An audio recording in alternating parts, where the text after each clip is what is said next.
Books of Doom, Chapter 2. My arrival those long years ago was not through the typical means. I had no papers, no student visa. No, what I had instead was my mind, my ability to see further into the future than any scientist these men had ever encountered. That was Von Doom's passport into the new world, and my hosts were eager to harness it for their own goals.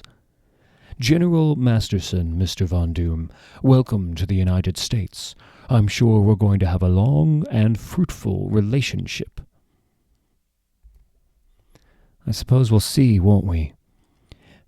They told me you were all business, Von Doom.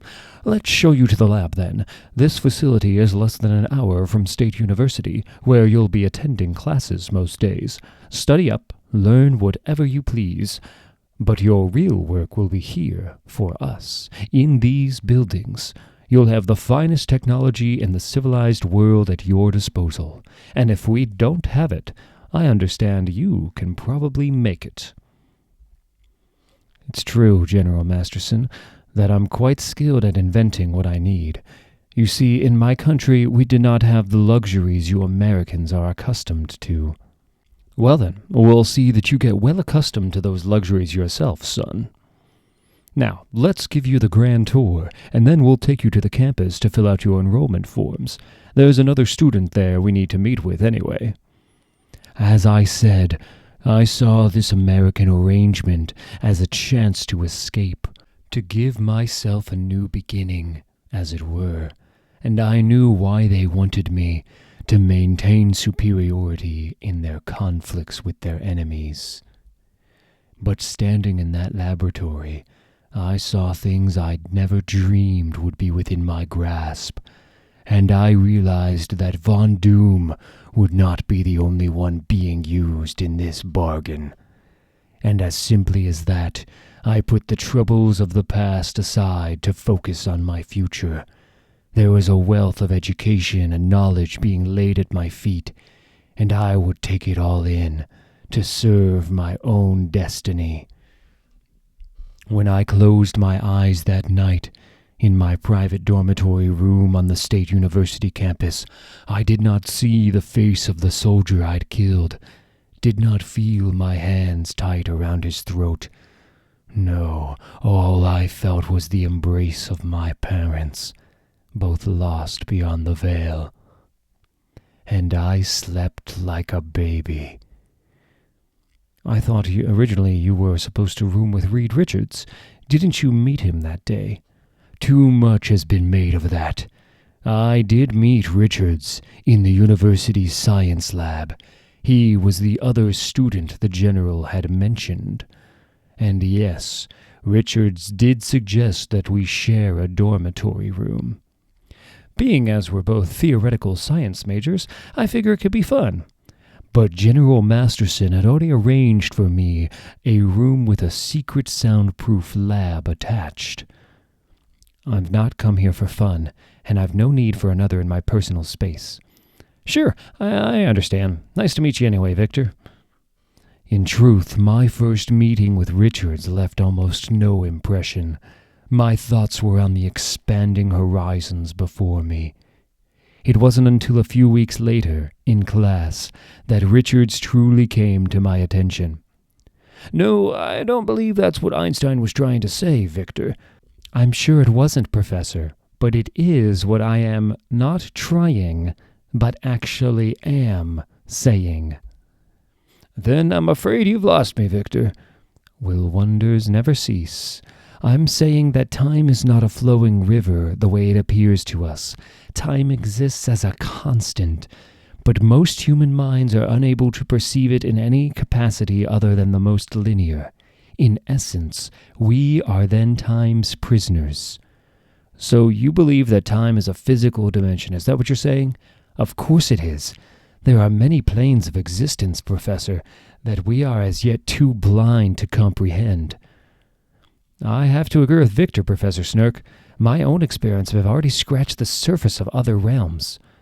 I believe that phenomena such as poltergeists and alien sightings may actually be instances where these planes of reality are briefly visible to the human eye. Do you indeed? That's quite a statement, Reed. Yes, it is, Richards, but when I need your assistance on an argument, I'll ask for it.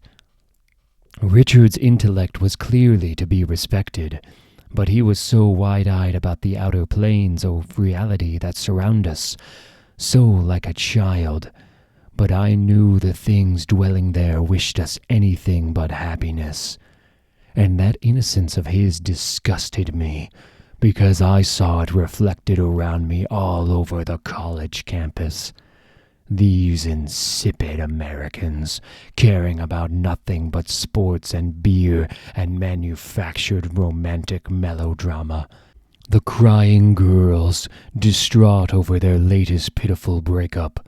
The cheerleaders, cheering for empty victories, all so pretty and vacant. Of course, I could have had any of them at my whim. I was handsome and confident. And more than that, I was foreign. Did you hear his accent? So sexy. But while I had no interest in these common American pursuits, I did develop a small group of followers, students who felt honored to merely assist in my experiments. You sure you don't want to come along, Victor? Should be a real blast. I can only imagine, Kurtz. But no, I have work to do. Have fun.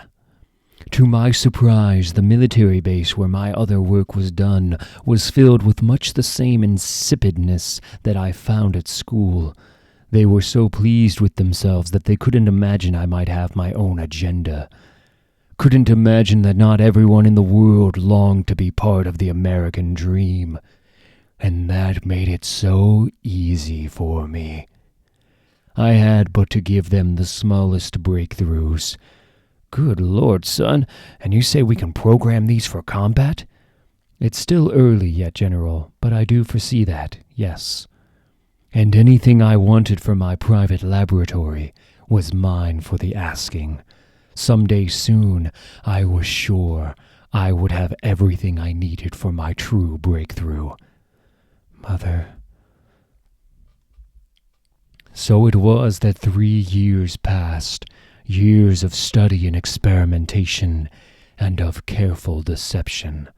And I must confess, while I remained focused on my mission, I also grew cocky as my intellect sharpened. I forgot my destiny was tied to that of the Von Dooms who came before me. I forgot why I had left my homeland. And in my arrogance, my complacency, I let my guard down for one night. No way, Victor Von Doom at a kegger? I must be drunk already. Please, Kurtz, let's not make a production out of it. I merely wanted to see how the other 99.9% live, for a change. Tell me that isn't that oaf Ben Grimm surrounded by all those cooing females. Sure, Ben's a big man on campus, football star and all. Yes. But, there's a few cute numbers that have been dying to meet you. Hell, I've been getting action just telling them I'm your assistant. I can't recall exactly how it happened, which I suspect is the result of my first sampling of alcohol. But somehow I found myself walking the grounds with a beautiful girl, whose name I also can't remember. I was bragging, telling her of my days in Latveria, telling her what the future had in store for me. And she kissed me, differently than I had ever been kissed before, not gentle like Valeria's kisses. No, there was nothing gentle about this girl, not that I minded, but when I looked into her eyes, I didn't see the beauty and intelligence of my mother, or of Valeria. I saw only emptiness, and I couldn't allow it. Hey! This vacant little cretin could not be the one to get behind Von Doom's defenses. Her empty eyes pleaded, but I felt nothing for her. No pity, nothing. And I thought, what kind of man am I? Am I some kind of demon? And I remembered my mother. And I remembered that last night in Latveria, and that, and nothing else, saved the pitiful creature's life. She fled, and I awaited whatever actions would be taken against me, conjuring a story which would convince the authorities of my innocence. But no authorities ever came, and indeed, the girl in question was never seen at the school again, at least not by me. Perhaps her shame overwhelmed her, as well it should have. The incident at the end of junior year, her name was Sandy Bidwell, and she didn't quit school. She was forced out. Apparently she tried to press charges against Victor, but someone tipped off his military connections. And between the school administration and the government, the whole thing was hushed up. The next thing you know, her folks are yanking her out of school, driving her home in a brand new Rolls Royce.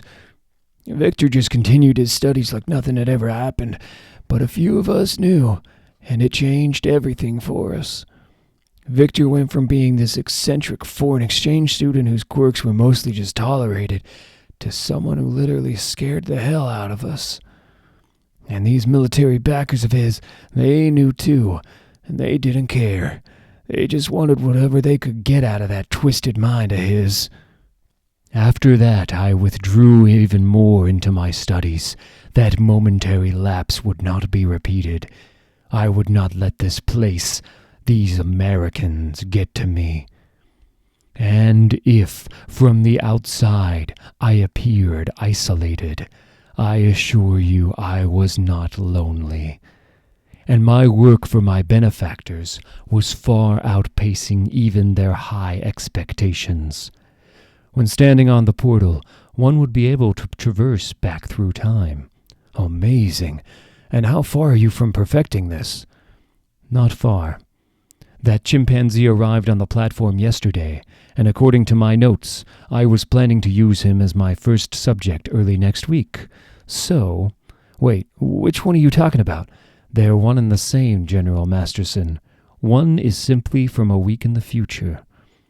So, as I say, it stands to reason that by this time next week, I'll have completed a successful test at least.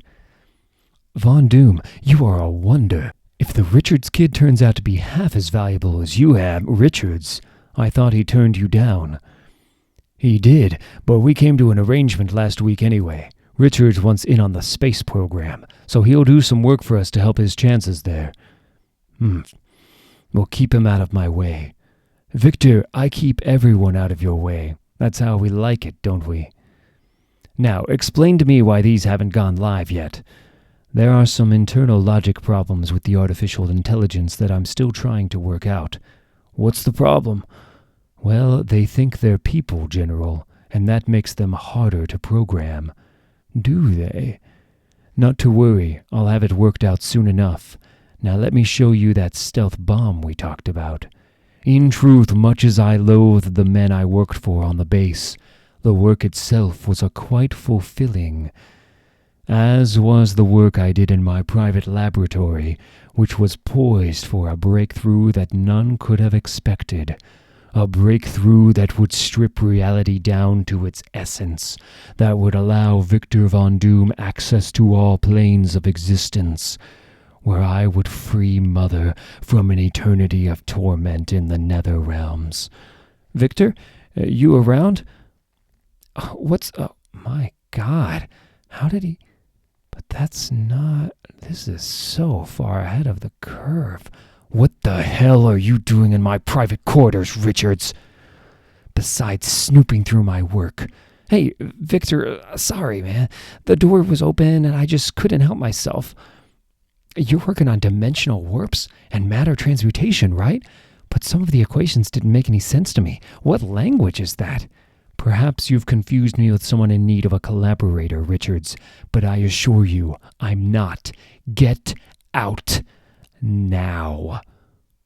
Of course, Richards couldn't understand my equations, because I'd gone beyond pure science, where his intellect was stuck.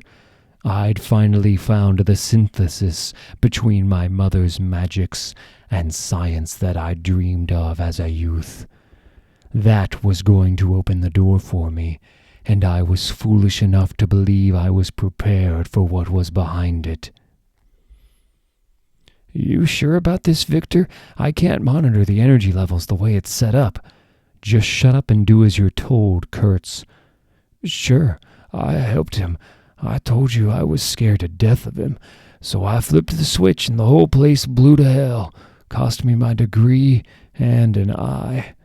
It just blew up right away then, like the reporter said. Actually, no, it wasn't right away, really. Time seemed to freeze, and Victor looked like he was disappearing or like he was covered in static. But for a moment, just before everything exploded, I could have sworn I heard him say something. But, Mother, please, I'm so alone. It was not like anything I had expected. I thought for the first few hours that I would lose my mind. Finding her would be like catching a single drop of rain fallen into the ocean. Mother! But at last, after what seemed like weeks, I caught sight of her, surrounded by fire that held no heat, but still managed to burn her constant tears. Victor, no, not my beautiful boy, not here. Why has Warner let this come to pass? I begged him. But I came to save you, Mother. You must not be here, my son. You must flee. You must forget me. But, Mother, please, I'm so... As terrible as her fearful rejection was, the reason for her fear was many times more terrible. Who is this filthy little morsel, Cynthia?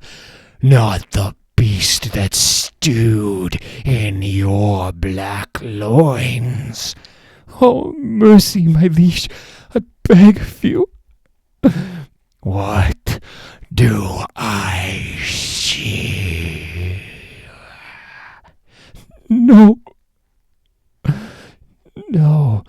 Trespassing. I do not, of course, remember the explosion, but I'll never forget the scream in my mother's throat that preceded it. The next thing I remember is waking up a few days later in a military hospital.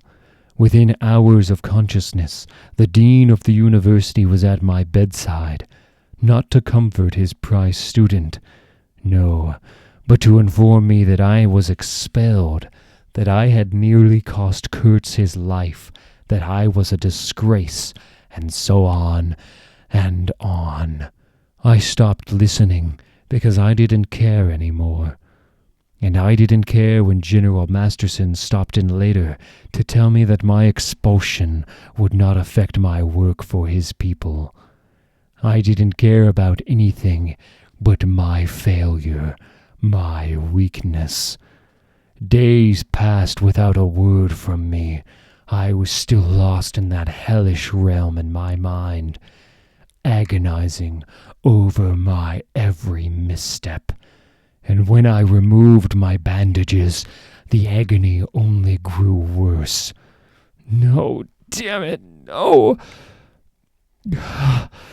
My face was ruined, but worse still, in my scars I could feel the demon's claws touching me, and when I looked at what was left of me, the cold fire touched me to my soul, and his voice echoed in my mind, accompanied by Mother's screams. I had lost all my years of planning and work, and I was but a bumbling fool, a fool who would never be able to look at himself in the mirror again. A week later, locked in bitterness, I was plotting my escape. I would not stay here, would not work for these smug Americans. It was my reliance on their technology that had weakened me, their effusive praise that made me think I was more than I was, that I was ready. And since they had taken everything that mattered from me, I would leave them with nothing as well. Hey!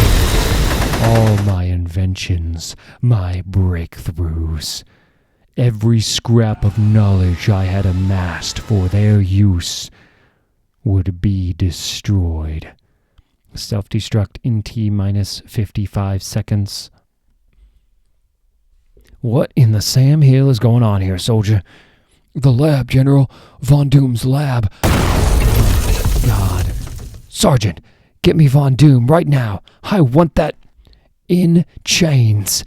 We can't find him, General. He's vanished. That little son of a... And so it was that I left America a broken man, with no thought that I would ever see my homeland again. Oh, I'm sorry, sir. Does it hurt much? More than you can know.